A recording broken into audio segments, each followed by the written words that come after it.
दोस्तों, मेरे साथ इस समय हिंदी साहित्य के एक बहुत ही प्रिय कवि प्रोफेसर अनंत मिश्र जी हैं। न केवल ये कविता लिखते हैं, बल्कि कविता जीते भी हैं। और मैं अपने 30 सालों 35 सालों के अनुभव से कह सकता हूँ कि इनका पूरा जीवन भी काव्यमय रहा है। एक पूरा जीवन जितना मैंने इनका देखा है, वो पूरा इनका जीवन एक तरह का काव्य है। तो बहुत ही सुखद संयोग है कि एक कवि जो कविता जीता है और उसका जीवन भी काव्यमय है और कविता लिखता है, उनके साथ मैं आज कवि, कविता, काव्य पर बात करूं। सर, आपकी कविताओं पर आने से पहले मैं आपसे ये प्रश्न पूछना चाहता हूं। तो पहला प्रश्न मेरे मन में कि आपने कविता को किस रूप में आप देखते हैं? कविता क्या चीज है? वजह इसके कि मैं कविता की कोई परिभाषा आपको बताऊं, मैं अपने जीवन के प्रसंग से कविता की कैसे उत्पत्ति हुई मेरे मन में, शायद आपके मन मस्तिष्क को कविता के गर्भ की जानकारी हो सके। मेरे गांव में मैं जब 9 वर्ष का था तो एक अकाल मृत्यु हुई, और उस मृत्यु से मैं इतना आहत हुआ कि उस समय क्या अवस्था रही होगी, क्योंकि अवस्था थी लेकिन भाषा कुछ पैदा हो गई थी भीतर।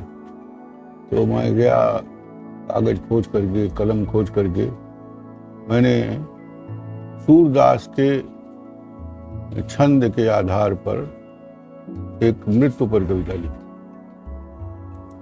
और पिताजी को जब दिखाया तो उन्होंने कहा कि ये कविता मत लिखा करो, भागवत पढ़ना चाहिए, व्याकरण पढ़ना चाहिए, कविता क्या है। उनको बहुरहवा कहते थे, मुन्ना तो बहुरहा हो। तो खैर बातचीत आई गई, खत्म हो गई। फिर जब भी कभी कोई बात देखता था तो मैं कविता लिखता था, और तब से लगातार लिख रहा हूँ। छपा भले कम हो लेकिन लिखता तो बराबर रहा हूँ, क्योंकि मेरी आंतरिक एक तरह की प्रेरणा थी। पर मुझे समझ में जो आया कि किसी के प्रति जो बहुत अपना नहीं है, थोड़ा ज्यादा गैर है, उसके दुख और उसके साथ हुई घटना या उसके साथ होने वाले अन्याय को पर जो भीतर करुणा पैदा होती है, संवेदनशील व्यक्ति के भीतर ही पैदा होगी, जो कभी स्वभाव का नहीं है, जाहिर है कि नहीं हो सकती है, होती होगी, औरों को नहीं भी होती होगी, लेकिन मेरा अनुमान है कि कवियों को होती है। तो करुणा कविता के मूल में है। और जैसे जैसे व्यक्ति पढ़ता लिखता है, अन्य लोगों को पढ़ता है, उसकी भाषा पढ़ती है, उसके ऊपर तमाम प्रभाव पड़ते हैं विचारों के। तो वो जो करुणा का बीज है वो कविता में आता है। और प्रेम भी मेरी दृष्टि में सौंदर्य या किसी रूप या मन या कर्म के सौंदर्य के प्रति आया जो अनुराग है, वो भी एक तरह की मेरी दृष्टि में करुणा ही है। और मैं इस अर्थ में जिसे लोग इश्किया कविता कहते हैं, उसको मैं उस करुणा से भिन्न नहीं पाता हूँ, क्योंकि केवल रूप का सौंदर्य नहीं होता है, कर्म का भी सौंदर्य होता है और रहने का भी एक सौंदर्य होता है। वो सौंदर्य ऐसी भीतरी एक गूंज पैदा करता है, जिसको लेकर के कोई संवेदनशील व्यक्ति तब तक चैन नहीं पाता है जब तक वो उसकी अभिव्यक्ति न कर दे। तो एक तरह से ये संवेदनशील व्यक्ति की मुक्ति है, वो अपनी मुक्ति के लिए लिखता है, क्योंकि उसका आच्छादित रहता है तब तक वह उन भावनाओं से, जब तक कि उन भावनाओं को व्यक्त नहीं करता। तो विचार उसमें आ सकते हैं, लेकिन विचार भी भाव के स्तर पर आते हैं, क्योंकि विचार जब हृदय में आ जाता है तो वो पक जाता है, उसमें रस पैदा हो जाता है। वैसे विचार तो सूखा होता है, लेकिन संवेदनशीलता और करुणा की उसमें जब मिठास मिलती है तो वो काव्यात्मक अभिव्यक्ति के रूप में सामने आती है। प्रोफेसर आनंद में से जो इस जिनसे बात हो रही है, कविताएं निरंतर लिखते रहे हैं, लेकिन अपनी कविताओं संग्रहों को प्रकाशित कराने या कविताओं को प्रकाशित कराने के प्रति बहुत ही संकोची रहे हैं। फिर भी संकोच के बावजूद भी उनके 3 संग्रह हमारे सामने हैं। एक शब्द उठाता हूं, हमारे समय में और सभ्यता साधु के ठेंगे पर। मैं बातचीत को आगे बढ़ाऊं इससे पहले मैं चाहता हूं कि कोई एक आपकी जो कविता जो आपको सबसे प्रिय हो। ऐसे तो आप ही से सीखा है कि कोई एक कवि कविता लिखता है, बस इतने ही अर्थ में उसकी कविता होती है।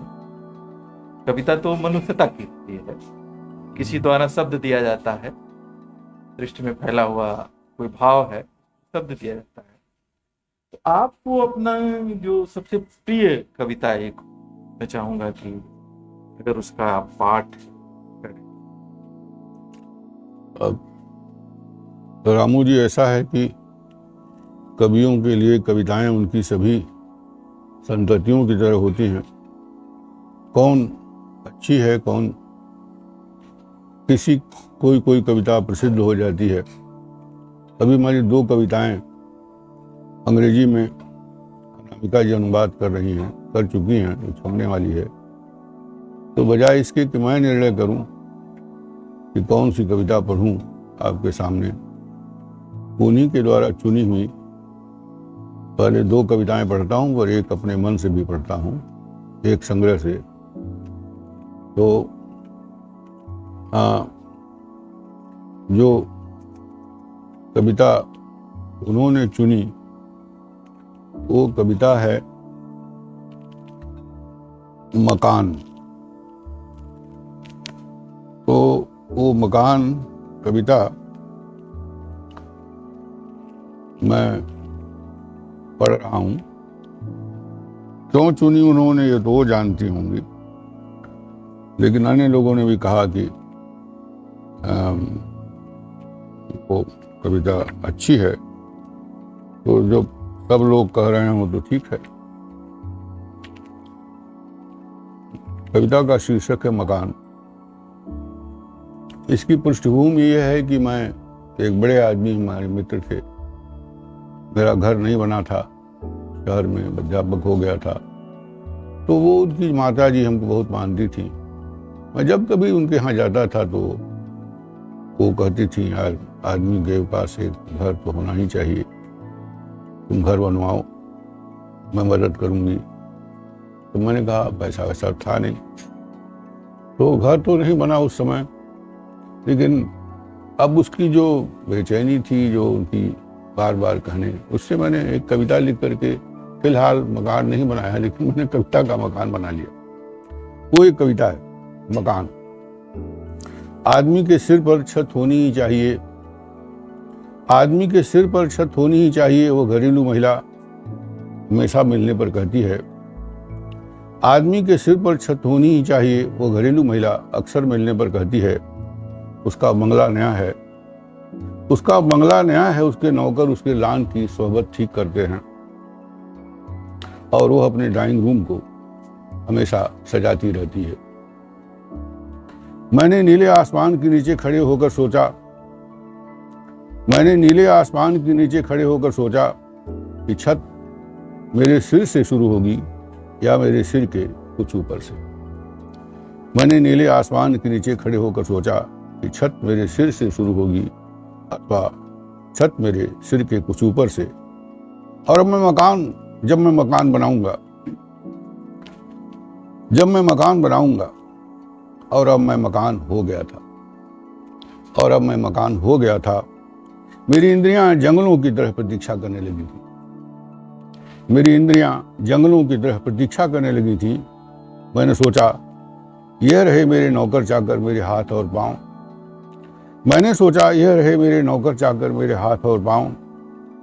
यह रहा मेरा दरवाजा मेरा चेहरा, यह रहा मेरा दरवाजा मेरा चेहरा, यह रहा मेरा ड्राइंग रूम मेरा पेट, यह रहा खुला हुआ मेरा बरामदा मेरी छाती, यह रहे कैक्टस कटीले मेरी दाढ़ी मूछ, और यह रहा मेरा दिल मेरा ड्राइंग रूम। मैंने पूरा मकान मिनटों में खड़ा कर लिया था, मैंने पूरा मकान मिनटों में खड़ा कर लिया था, और अब मैं आराम से सैर पर जा सकता था, जेब में मूंगफली भरे हुए और चिड़ियों से मुलाकात करते हुए, और चिड़ियों से मुलाकात करते। दूसरी कविता जो उन्होंने चुनी थी वो, उसका शीर्षक है कृपया धीरे चलिए। हाँ, वो तो बड़ी, तो वो कविता भी मैं सुना देता हूँ।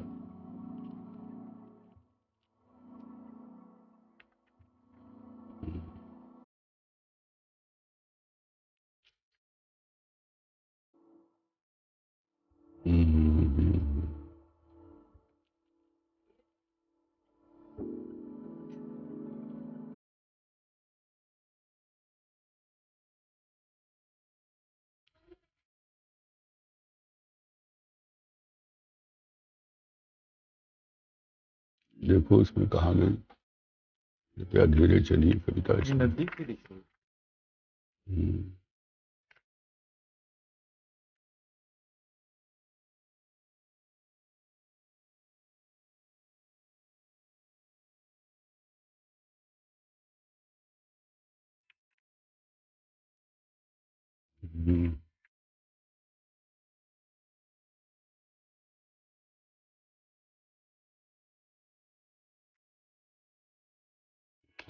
की बात है क्या?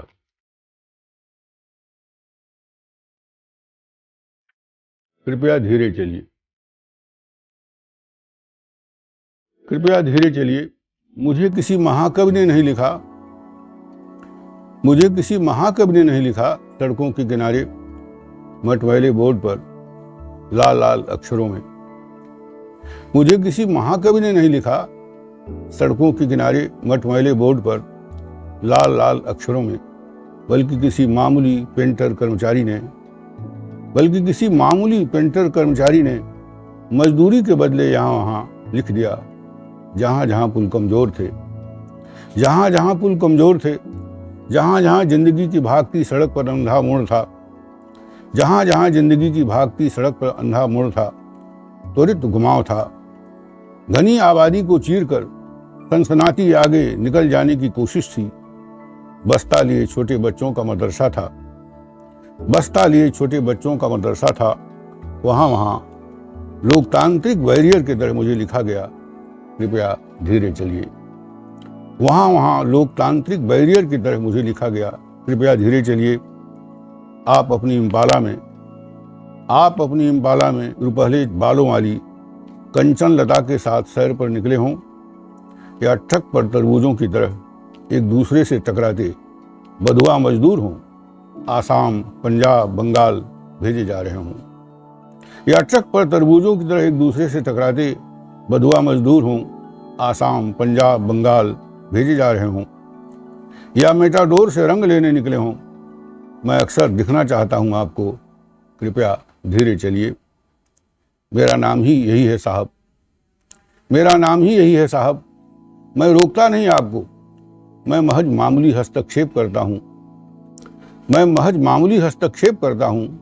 प्रधानमंत्री की कुर्सी पर अविलंब पहुंचना चाहते हैं तो भी, प्रेमिका आपकी प्रतीक्षा कर रही है तो भी, आईएएस होना चाहते हैं तो भी, रुपयों से गोदाम भरना चाहते हैं तो भी, अपने नेता को सबसे पहले माला पहनाना चाहते हो तो भी, जिंदगी में हवा से बातें करना चाहते हो तो भी, आत्महत्या की जल्दी हो तो भी, लपक कर सब कुछ ले लेना चाहते हो तो भी, हर जगह मैं लिखा रहता हूँ, कृपया धीरे चलिए।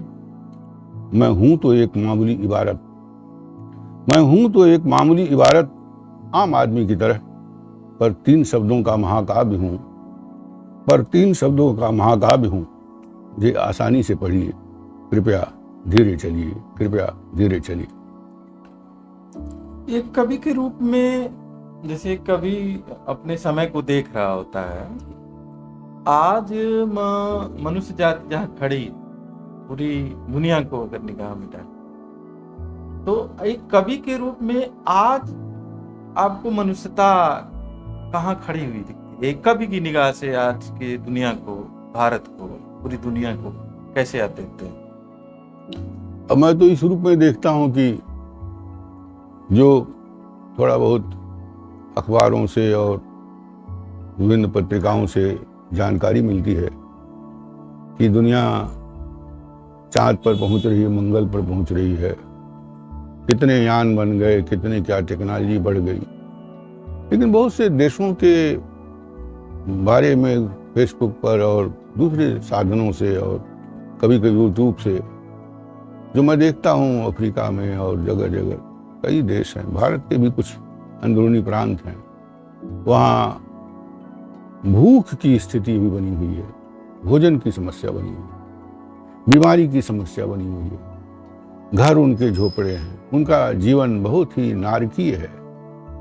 तो मुझे दया आती है। दया क्या, वो करुणा पैदा होती है कि मैं कुछ तो कर सकता नहीं, कि मेरे हाथ में कुछ तो नहीं है। अगर मैं सारी संपत्ति बेच करके भी केवल गोरखपुर के गरीबों को बांटूं तो भी उनके हाथ में कुछ नहीं है। हाँ, व्यवस्थाएं, सरकारें या तथाकथित ईश्वर कुछ कर सके जो शक्तिशाली है, तो उस फेर में मैं बराबर इस चिंता में रहता हूं कि वो कम से कम इतनी दुनिया सभ्य हो गई, लेकिन अभी भी बुनियादी भोजन की समस्याएं भी बहुत से इलाकों में, हलकों में दिखाई पड़ती है, सुनाई पड़ती है। बहुत दूर तो हम कभी विदेश गए नहीं, लेकिन बहुत सारे देशों के बारे में पढ़ता हूँ, कभी कभी पढ़ता हूँ, पढ़ता कम हूँ, लेकिन जानकारी मिली जाती है आज की सूचना की क्रांति के युग में। तो इस पर मैंने इस बात को ध्यान में रख करके एक कविता अपने तीसरे संग्रह में लिखी, जो पहली ही कविता है। वो पहली नहीं बल्कि दूसरी कविता है। वो कविता है जो गोरखपुर के एक संत थे, वो उनका नाम ही राधा बाबा था।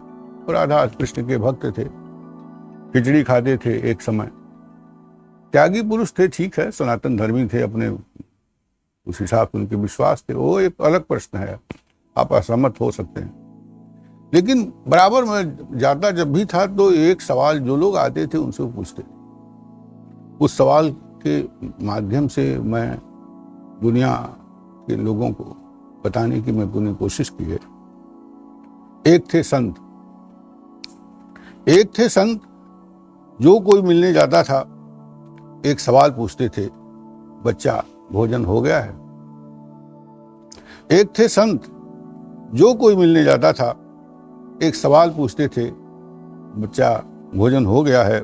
हाँ बाबा, सुनकर आश्वस्त हो जाते थे, सुनकर आश्वस्त हो जाते थे, और ना सुनकर बेचैन।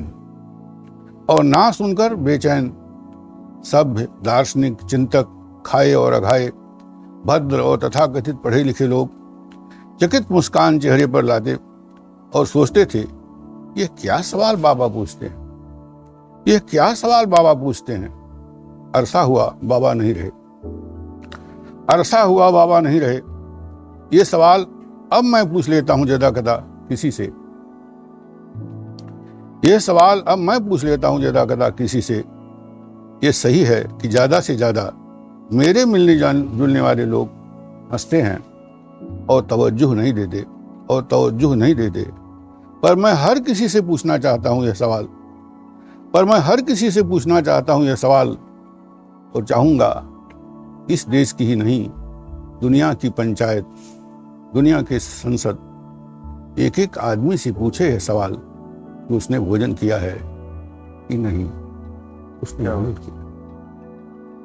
अच्छा सर, ये कोरोना काल जीवन और मृत्यु के बारे में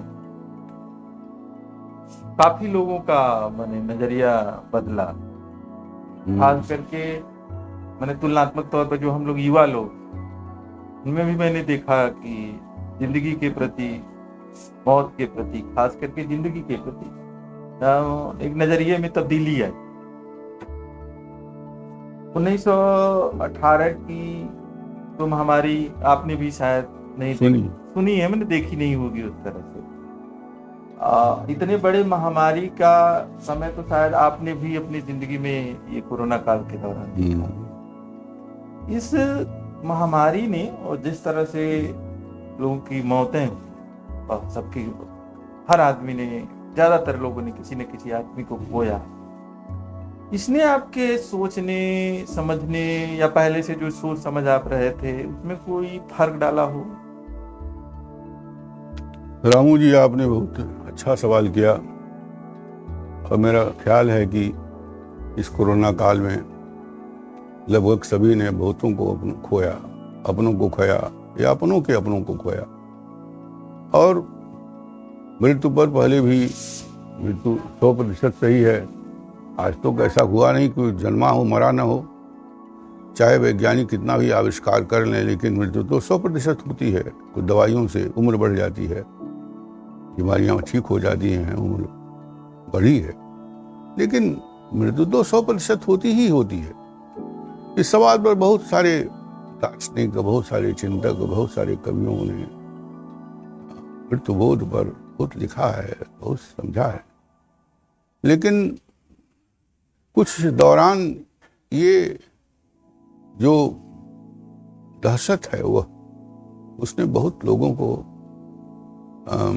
एक तरह से, हम अगर उपराम न हुए हों संसार से, व्यर्थता का अनुभव नहीं किया हो, तो वे बहुत विचित्र लोग हैं कि इनको इतने कोड़े पड़े, मृत्यु के इतने थपेड़े खाएं, तभी उनको चेत। मूर्ख हृदय ने चेत, जो गुर मिले बिरंच सम, तुलसीदास जी ने लिखा है।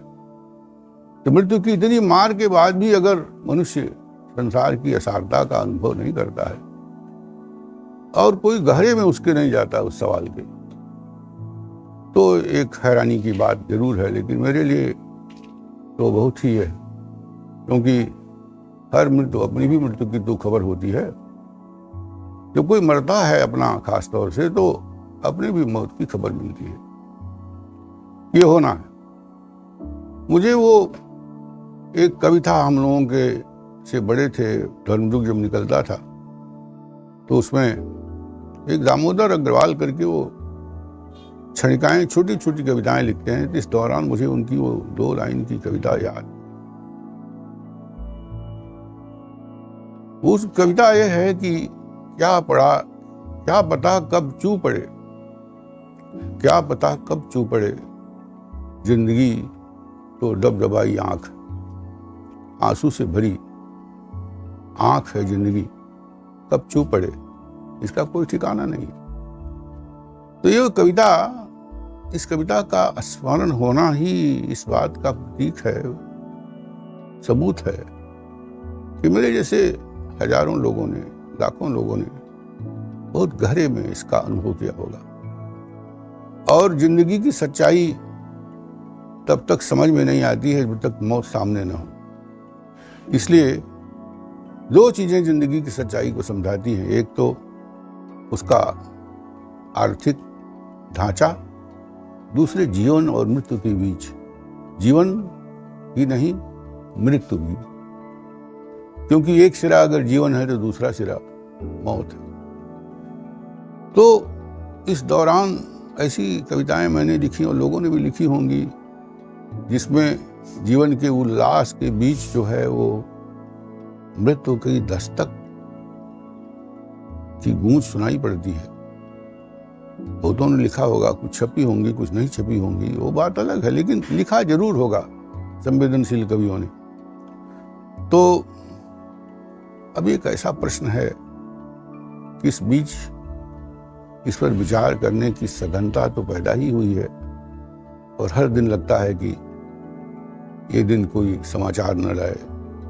हर सुबह जब टेलीफोन की घंटी बजती है तो लगता है किसी की सूचना तो नहीं, दौरान खास तौर से उस बीच इधर तो कम हुआ है, लेकिन जब भी सवेरे फोन बजता था तो लगता था किसी की खबर आ रही। तो एक ऐसे दहशत के समय में हम लोग तो बहुत कहीं दुनिया देखे नहीं, लेकिन भारत में कम से कम मैंने अनुभव किया, और इससे विशेष करके जो कोई जरूरी नहीं है कि बूढ़े ही मरे, बच्चे भी मर गए, जवान भी मर गए, लेकिन जैसे कि एक तर्क है कि भाई जो 70 पार हैं 65 पार हैं उनके भीतर एक अवसाद पैदा हुआ, और बहुत से लोग इस अवसाद से ग्रस्त होकर चले गए। कोरोना ने नहीं मारा उनको, कोरोना के दहशत ने, कोरोना के चलते जो अवसाद डिप्रेशन पैदा हुआ, उस डिप्रेशन ने उनके शरीर को बिल्कुल क्षीण कर दिया, और इतने क्षीण हो गए कि वे जीवन की चुनौतियों का, शरीर की चुनौतियों का सामना नहीं कर पाए। एक अंतिम सवाल मैं आज की बातचीत में आपसे करूं कि हमेशा लोग ये सोचते रहते हैं कि जिंदगी खूबसूरत होनी चाहिए। एक मुहावरा सा है, खूबसूरत जिंदगी उन्होंने जी, शानदार जिंदगी उन्होंने जी, बहुत अच्छी जिंदगी उन्होंने जी। मैं बहुत इसके दार्शनिक आयामों में नहीं जाना चाहता, जिससे एक आम आदमी समझ सके कि खूबसूरत जिंदगी का मायने क्या है। जैसे एक आपने लंबी जिंदगी जी, एक कवि के रूप में आप खूबसूरत जिंदगी का मायने क्या है, खूबसूरत जिंदगी कहेंगे किसे? देखिए, मेरी दृष्टि में खूबसूरत तो प्रेम और महान जिंदगी जीने की एक ही कुंजी है कि आप स्वयं आत्मनिरीक्षण करके देख लीजिए कि आप कोई शारीरिक सौष्ठव की बात नहीं कर रहा हूं, आप मन से कितने खूबसूरत। आप अपने मन के सौंदर्य को बढ़ाने के लिए अपने भीतर की जो रस है, जो सौंदर्य है, उसको बढ़ाने में कितना अपने ज्ञान का, अपने परिवेश का उपयोग कर रहे हैं। अगर आपकी चेतना में सुंदरता नहीं है तो बाहर की सुंदरता भी आपको कुरूपता में बदली हुई दिखाई पड़ेगी। अगर आपके भीतर प्रेम नहीं है तो 24 घंटे आप प्रेम के भिखारी बने रहेंगे। आप, प्रकृति का नियम है कि जो आप देते हैं उससे 1000 गुना होकर लौटता है। भिखारी कहते हैं कि 1 रुपया दोगे 1000 रुपया ईश्वर देगा। भिखारी अपनी भाषा कह रहा है, लेकिन ये भाषा तो लोक की भाषा है ना। ये भाषा वहां एक संदर्भ में है, लेकिन ये भाषा बड़ी सही भाषा है कि तुम अगर 1 कदम चलोगे दुनिया तुम्हारे साथ 1000 कदम चलेगी, लेकिन ईमानदारी से, दिखाने के लिए नहीं, फोटो खिंचवाने के लिए नहीं, वास्तव में अपने आनंद के लिए अगर आप आनंद बांटते हैं, प्रेम बांटते हैं, सौंदर्य बांटते हैं। अब आदमी के 2 तरीके हो सकते हैं। मान लीजिए एक आदमी अच्छी बांसुरी बजाता है, अब उसको आपने कहा कि कोई कहे कि बड़ा अच्छा बांसुरी बजाता है, दूसरा क्या बांसुरी बजाते हैं, उनको शराब खाने में देखा मैंने। अब ये दूसरा शराब खाने में देखना वाला दृष्टिकोण वाला व्यक्ति है, वो उस सौंदर्य को सराह नहीं सकता है जो उसके बांसुरी वादन में छिपा हुआ है। उसे पहले पक्ष को देखना चाहिए। देखने की दो आंख हो गई, एक आंख जो केवल शराब पीते उसको देख रही है, दूसरी आंख जो है वो ज्यादा सकारात्मक, ज्यादा दुनिया को सुंदर बनाने वाली दृष्टि है, जिसमें उसके बांसुरी वादन की गुणवत्ता को देख रहा। तो ये दो दृष्टिकोण हैं, और मैं समझता हूं कि अगर आप में वो पहले वाला है भाव, दुनिया जैसी भी है, चाहे जितनी ज्यादा उसको कोई चिढ़ा हुआ व्यक्ति गाली दे, लेकिन उस दुनिया ने गाली देने का मौका भी इसी दुनिया ने दिया है। दार्शनिक कहते हैं संसार असार है, लेकिन ये संसार असार है ये भी कहने के लिए तो भाषा और समाज ने ही तो दिया है। ये सब कुछ माया है, ये भी कहने के लिए इसी माया में आपको रहना है। तो अकारण जो है वो जहाँ आप हैं, जिस जल में हैं, जिस रूप में हैं, उसी में आप उसका अतिक्रमण भी करते हैं। पर अतिक्रमण करते हैं तो जहाँ से अतिक्रमण करते हैं उसकी जो स्थिति है, वो जमीन जो है, वो जमीन तो उसको बदसगल कहना, तो खराब कहना ठीक नहीं है। हाँ, प्रयत्न होना चाहिए कि और बेहतर दुनिया बन जाए, और रमणीय दुनिया बन जाए, जीने लायक दुनिया बन जाए। जितने तरह के भी जहाँ जहाँ से धर्म के कारण, ईश्वर के कारण, सत्ताओं के कारण या धन को प्राथमिकता देने के जो भी कारण गिनाए जाते हैं, बहुत सारे, जो व्यक्ति के अंदर असौंदर्य पैदा हुआ है, मन का, वचन का, बुद्धि का, वो असौंदर्य समाप्त हो। हमारा ख्याल है कि सारी दुनिया की रचनाएं, कविताएं, उपन्यास, लेख सब किसी न किसी रूप में उसी सत्य, शिव, सौंदर्य की तरफ इशारा करते हैं। और इशारा कराने के लिए जो यथार्थ चित्रण होता है, उस यथार्थ में भी एक तरह की खोज होती है कि वाकिफ कराते हैं, और डंडामार ढंग से नहीं, एक बहुत ही रुचिकर ढंग से जो सत्य की पहचान कराता है, वो रचनाकार होता है। इसीलिए वो पादरी नहीं होता है, उपदेशक नहीं होता है, वो सत्ताधारी नहीं होता, वो कानून नहीं बनाता है, उसके लिए कोई देश नहीं होता है, न कोई विदेश होता है। उसके मन में मनुष्य होता है, क्योंकि आज भी आध्यात्मिक दृष्टि से भी, भौतिक दृष्टि से भी प्राणियों में सबसे ज्यादा चेतन मनुष्य है। और मनुष्य होने का बड़ा अर्थ है, मनुष्य जिसे आप ईश्वर कहते हैं, उसमें ईश्वर होने की संभावना। तो ये मेरा अपना दृष्टिकोण है। धन्यवाद सर, इतना समय निकालने के लिए और इतने महत्वपूर्ण विषय पर बातचीत करने के लिए।